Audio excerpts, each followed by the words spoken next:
신바람 사연 아파트. 오늘의 사연 시작하겠습니다. 안녕하세요. 올해 10월에 결혼식을 앞두고 있는 29살 여자입니다. 결혼을 약속한 남자친구와는 대학 졸업을 앞둔 시점에 취직 준비를 하면서 알게 되었어요. 지금도 좋은 일자리 구하기 힘들다고 연일 뉴스에서 떠들지만 5년 전에도 좋은 직장 들어가는 건 하늘의 별 따기나 마찬가지였습니다. 대학만 가면 다 끝날 줄 알았는데 취직 준비하는 게 대입 시험 때보다 더 힘들더라고요. 목표한 점수까지 도달해도 취직이 될지 안 될지 확신할 수가 없다 보니 자격증이며 이런저런 조건을 채워도 서류조차 통과하지 않을 때도 있었으니 심리적으로 많이 힘들었어요. 남자친구는 그때 같이 취업 스터디하면서 알게 되었는데 어찌저찌 저랑 남자친구 둘 다 취직을 한 뒤에 다시 인연이 닿게 되면서 연인으로 발전하게 되었습니다. 그 당시 같이 목표하던 이름만 들어도 다 아는 대기업 그 회사는 아니었지만 그래도 적당히 서로 전공 살릴 수 있는 괜찮은 회사에 들어가게 되었어요. 월급은 대기업에 비할 건 아니지만 그래도 통계적으로 평균을 냈을 때 중간보다 더 잘 쳐주는 정도였고요. 사회초년생 때 시작한 연애다 보니 결혼에 대해서는 사실 딱히 생각해 본 적 없는데 그냥 그렇게 취직 이후로 쭉 오랫동안 만나게 되니 무르르듯 자연스럽게 결혼 이야기가 오고 가게 되었습니다. 남자친구가 저한테 먼저 이야기했던 게 있는데 요즘 부모님한테 손 벌려서 결혼하는 사람이 어디 있냐고. 모처럼 신혼부부를 위한 전세제도도 잘 되어 있는데 그냥 대출받아서 양가 부모님한테 손 벌리지 말고 결혼 준비를 하자고 했습니다. 저도 저희 부모님 형편을 어느 정도 알고 있다 보니 흔쾌히 그러자고 했는데 남자친구가 그 말을 꺼낼 때 좀 더 자세하게 물어볼 걸 그랬다는 후회가 바로 들었습니다. 남자친구가 5년 직장 생활하면서 모아놓은 돈이 4천만 원밖에 안 되었던 거예요. 그런데 저도 남자친구랑 같은 해에 회사 생활 시작했고 월급도 비슷했는데 저는 모아놓은 돈이 남자친구의 딱 2배였습니다. 그렇다고 남자친구랑 연애를 하면서 데이트 비용을 전부 남자친구가 부담했던 것도 아니었고요. 제가 모아놓은 돈이 2배나 넘는다는 사실을 알게 되니 남자친구가 적잖이 당황하더라고요. 제가 돈을 어째서 그것밖에 못 모았냐고 하니 인터넷에 검색해보라고. 현실적으로 5년 직장 생활에서 4천 모은 거면 잘 모은 편에 속한다고 하면서 자기 주변에는 자기보다 잘 모은 사람들이 한 명도 없다고 오히려 당당하게 나오는 거예요. 남자가 사회생활하고 그러려면 돈수일도 있고 그러지 않겠냐고 제가 이해해야 한다고 하는데 솔직히 남자친구랑 오랜 기간 연애하면서 사람이 나쁜 사람이 아니란 것도 알고 있었고 가족만큼 편해졌기도 해서 결혼을 결심한 거긴 하지만 저렇게 뻔뻔하게 나오는 모습을 보니 결혼을 다시 생각해야겠다 하는 마음이 굴뚝 같더라고요. 연애할 때도 단점이라고 생각했던 게 꼭 자기를 주변에 어떤 상황과 비교를 할 때마다 꼭 자기보다 상황이 못한 사람들하고만 비교를 하고 싶어 했어요. 예를 들자면 모아놓은 돈 가지고 변명했던 걸 들 수 있겠네요. 자기가 알아보니 현실적으로 직장 생활하면서 1년에 1,000만 원도 못 모으는 사람들이 부지기수다하는 인터넷 게시물을 어디서 보고 저렇게 이야기하는 거였거든요. 그런데 조금만 더 검색해보면 직장 생활 5년 차에 1억을 모았네, 1억 5천을 모았네 하는 글들도 심심찮게 찾아볼 수 있었어요. 애초에 1억이나 모았을 거라곤 기대도 안 했지만 적어도 저랑 비슷하게는 모았을 거라 생각했는데 제 반밖에 안 되었으니 낭패였지요. 남자친구도 분위기 파악 정도는 할 줄 아는 사람이었으니 제가 심기가 불편하고 상황이 좀 안 좋게 돌아가는 걸 눈치챘나 봐요.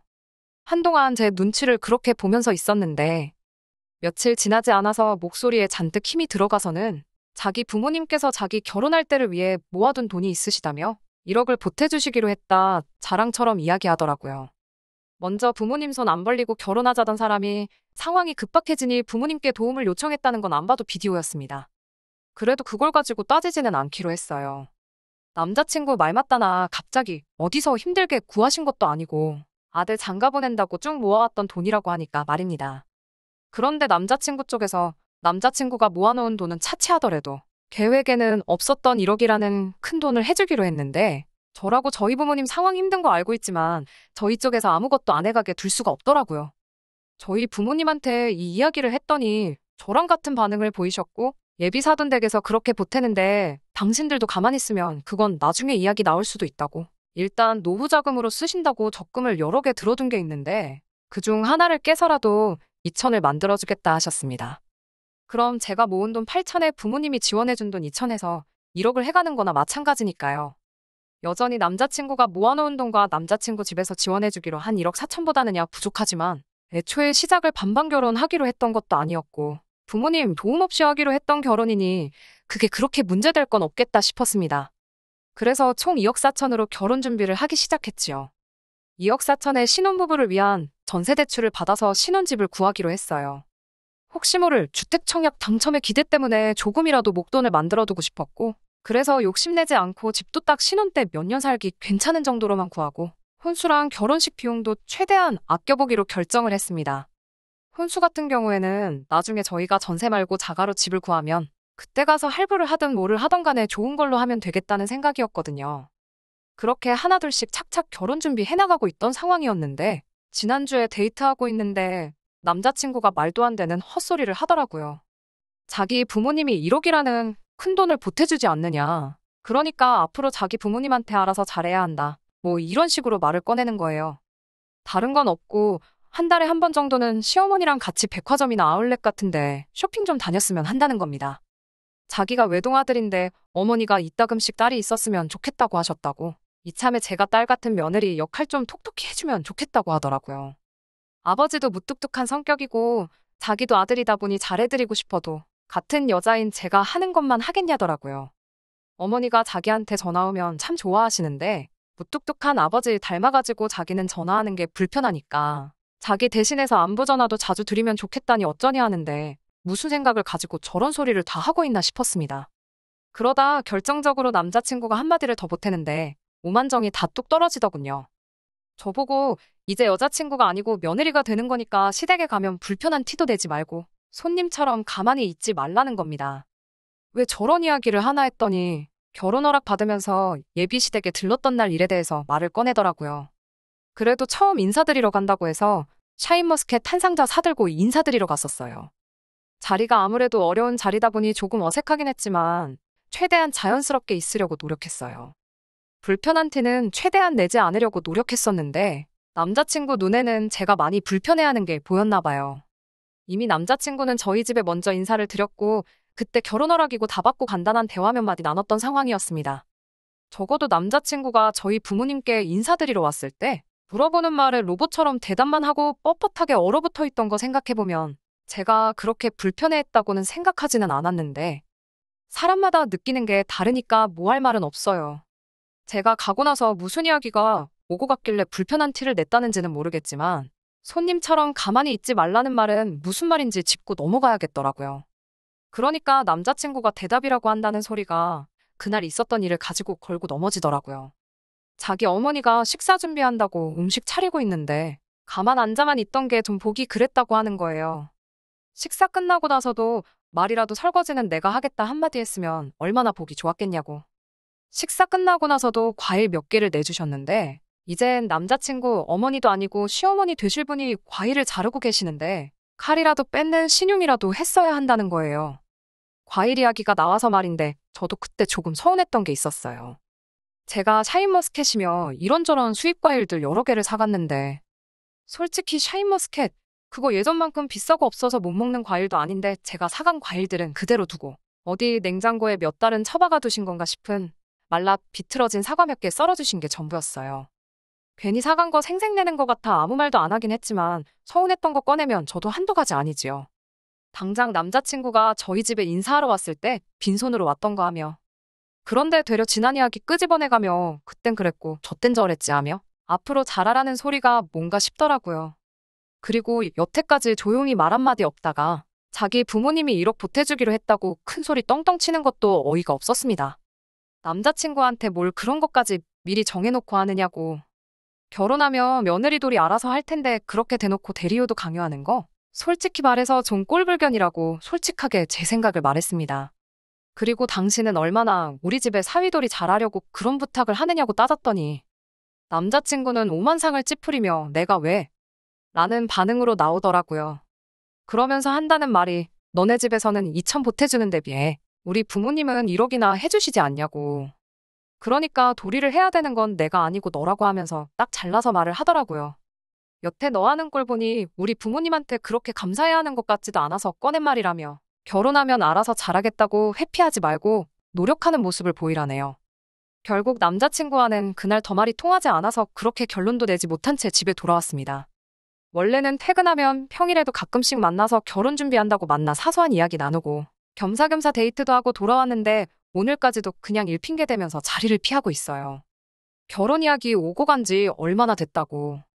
차라리 사소한 걸로 자존심 싸움하는 거였다면 차라리 제가 아무 말도 안 했겠는데 시작부터 이런 역대급 대리요도 이야기를 꺼낼 줄은 몰랐습니다. 막말로 말이 남자친구 부모님이 1억을 해준다는 거지. 엄밀히 따지고 보면 저희 집보다 4천만 원 더 해오는 거거든요. 그걸 바꿔서 말하면 애초에 양가 부모님 지원 없었으면 남자친구가 저보다 4천만 원 덜 해오는 상황이었고요. 지금도 이러는데 만약에 저희 부모님이 2천만 원도 안 해주신다 했으면 얼마나 그걸 가지고 큰 소리를 떵떵 쳤을지 싶어요. 4천 차이에 이 정도인데 그게 6천만 원이었으면 조선시대 때 마냥 시부모님 상 차려드리고 저는 뭐 부엌 구석에 상 펴놓고 혼자 찬밥을 먹으라고 하고도 남았겠다 하는 생각도 들고요. 솔직히 결혼이고 뭐고 그냥 다 때려치고 싶은 심정입니다. 안녕하세요.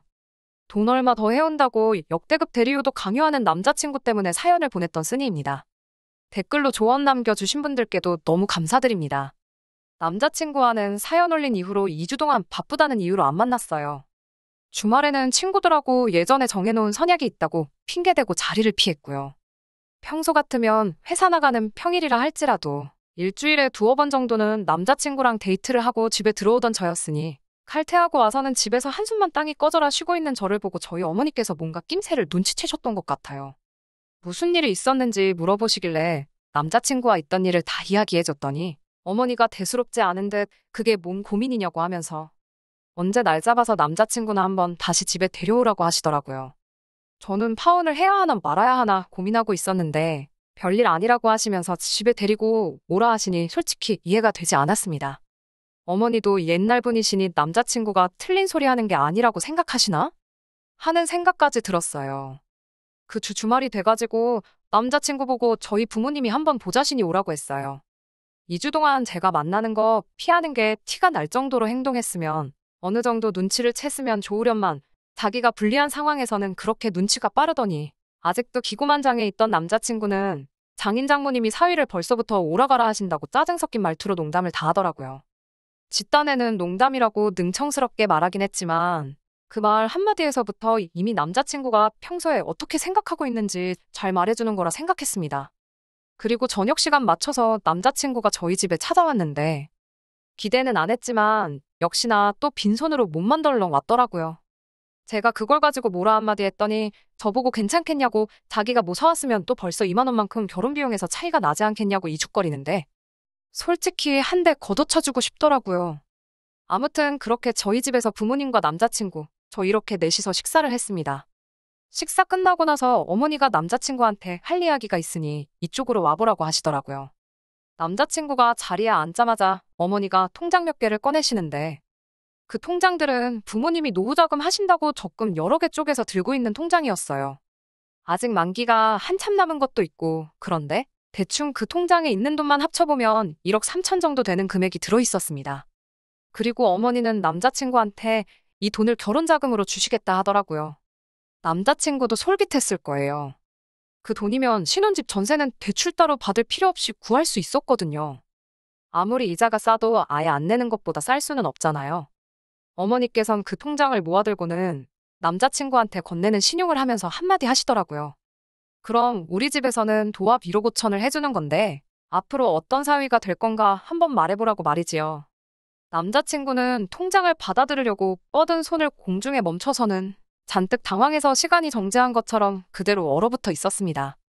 당황해서 한마디도 잊지 못하고 있던 남자친구를 두고 저희 부모님이 말씀하시기를 자네가 내 딸한테 무슨 이야기를 했는지 다 들었다고. 그런데 이제는 우리 집에서 돈을 더 해주는 상황이 되었으니 이제는 상황이 반대가 된 게 아니냐며 똑같이 해야 되는 거 아니겠냐 하더라고요. 저희 아버지가 토요일이 되면 새벽바람부터 등산을 가고 일요일에는 조기축구회에 나가세요. 그런데 등산이며 축구며 혼자 다니시니 적적하신 것 같아 보인다고. 남자친구 보고 앞으로 주말에는 등산이든 축구든 하나 골라서 장인하고 같이 다닐 수 있도록 하라고 하시더라고요.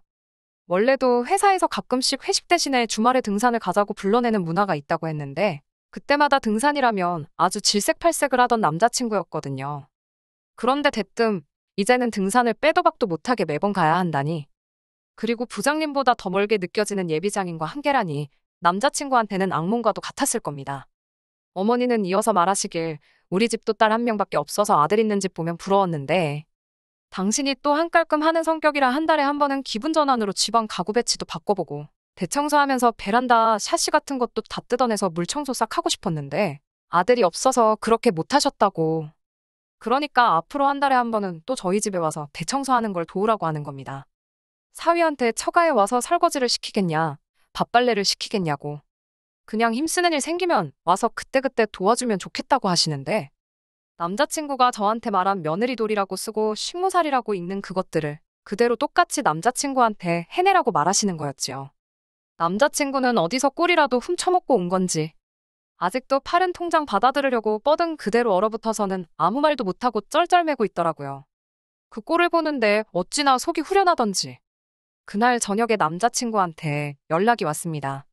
그냥 우리 처음에 하기로 했던 대로 양가 부모님 지원 받지 말고 우리끼리 힘으로 하면 어떠겠냐고 말이지요. 저희 부모님이 더 해주시기로 한 돈에 제 돈을 합치면 남자친구 쪽에서 해오는 돈하고 9천만 원 차이가 나잖아요. 그런데 저렇게 나오는 거 보니까 아마 시댁에서 비슷하게라도 그 돈을 맞춰서 반반 결혼을 시킬 여력도 안 되는 것 같더라고요. 그러니까 이제 한다는 소리가 아예 부모님 돈은 없던 걸로 하자는 거지요. 그 말을 들으니까 이 사람이 한심한 것도 있지만 여태까지 파혼하자고 말도 꺼내지 못해 전전긍긍하던 제가 다 한심해지더라니까요. 그냥 결혼은 없던 일로 하자, 파혼하자는 말이 턱끝까지 차올랐는데 한숨 돌리고서 참아냈습니다. 그리고 남자친구한테 그럼 부모님이 해주기로 한 돈은 있고 우리가 모은 돈만 가지고 결혼하자고 했습니다. 남자친구 목소리가 밝아지는 게 전화기 너머로도 느껴지더라고요.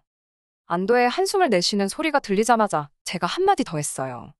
그러면 이제 내가 무려 4천만 원 더 가지고 오는 거니까 나한테 남편돌이 얼마나 잘할 거냐고요. 나도 쇼핑 좋아한다고 한 달에 한 번은 백화점 데려가서 좋은 거 사달라고 했지요. 꼭 명품일 필요 없다고 그냥 그때그때 갖고 싶은 거 말할 테니 그거 사주면 된다고 했습니다. 그리고 일 마치고 퇴근하고 집에 들어오면 피곤한 티 내지 말고 집안일부터 하라고 했어요. 요리는 할 줄 모를 테니까 식사 준비 정도는 내가 도와주겠다고. 대신 설거지 같은 뒷정리는 당신이 다 하고 식사 끝나고는 과일들 껍질 전부 직접 깎아서 바치라고 했지요. 요리는 못해도 과일 껍질 정도는 벗길 수 있잖아요.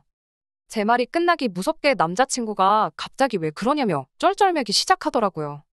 지가 분리할 때만큼은 눈치가 그렇게 빠르더니 이번에도 역시나 눈치를 챈 것 같더라고요. 그래서 남자친구한테 기억 안 나냐고 했어요.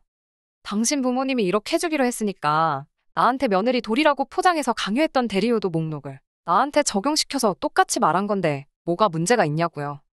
당장 양가에서 부모님들이 지원해주기로 했던 돈 합쳤을 때 차이 나는 4천만 원하고 내가 모은 돈과 당신이 모은 돈에서 차이 나는 4천만 원하고 뭐가 다르냐고 했지요. 남자친구가 먼저 저에게 했고 저희 어머니가 남자친구한테 되갚아줬던 것처럼 저도 똑같이 눈에는 눈, 이에는 이로 한 방 먹여줬습니다. 남자친구가 다시 저희 집까지 찾아온다고 진심으로 사과할 테니 한 번만 용서해달라고 하는데 제가 고작 남자친구한테 사과 한마디 받자고 이렇게 쏟아낸 건 아니었지요. 그리고 그제서야 2주 동안 혼자 머리 싸매면서 고민했던 말을 직접 꺼내줄 수 있었습니다. 지금 이 시간부로 결혼은 물 건너간 거라고 결혼은 물론이고 두 번 다시 우리 집 근처도 찾아오지 말라고 앞으로 영영 얽히는 일 없이 남으로 살자고요. 남자친구가 파혼이 말처럼 그렇게 쉬운 거냐고. 자기한테 계속 한 번만 더 기회를 달라고 하길래 지금 청첩장이 나온 것도 아니고 어디 예식장 예약해놓은 것도 없는데 그때 가서 파혼하는 것보다 그리고 결혼하고 나서 이혼하는 것보다 지금 없던 일로 하는 게 더 편하다고 해주고 앞으로 연락하지 말라는 말과 함께 전화 끊고 전화번호 차단해버렸습니다. 전화통화 나누는 10분간 속이 후련해가지고 그날 먹은 저녁이 벌써 다 소화가 된 것 같았어요. 전화 끝내고 나서 나오니까 어머니가 제 방문 앞에서 저를 기다리고 계시더라고요. 그리고는 저한테 잘했다고 한마디 해주시는데 그간 마음고생하던 게 날아가는 것 같아서 눈물까지 날 뻔했습니다. 어머니한테 그 적금들 엄마 아빠 노후자금 아니시냐고 내가 혹시 그 돈 받아서 결혼하겠다고 들면 어떻게 하셨을 거냐 물으니 그건 네 결정이니 존중해줄 생각 없다 하시더라고요. 그리고선 하시는 말이 저를 그 정도 모질이로 키우진 않았고 현명한 결정 내릴 거 믿고 있었다고 하셨어요. 남자친구랑 저를 오랫동안 같이 지켜봐왔던 지인들이 있는데 걔 중에 몇 명은 저희 어머니가 그래도 너무하신 것 같다고 말하는 사람이 몇 명 있었는데, 저는 결코 그렇게 생각하지 않습니다. 그깟 돈 1억 받고 평생 식모살이 비슷하게 할 뻔한 거 구해주신 거나 마찬가지인데, 왜들 그렇게 생각하나 모르겠네요. 아무튼 이렇게 파혼하게 되긴 했지만, 제 나이가 그렇게 늦은 것도 아니고, 그리고 혹시 아나요? 똥차가 가고 벤츠가 온다는 말도 있잖아요. 적어도 이제 제 눈으로 뭐가 똥차고 뭐가 벤츠인지는 구분할 수 있게 되었으니, 제 스스로 좋은 선택 내릴 수 있을 거라고 믿어요. 끝까지 들어주셔서 감사합니다. 오늘의 사연은 여기까지입니다. 구독과 좋아요, 알람 설정 부탁드리고 더 좋은 사연으로 다시 찾아뵙겠습니다.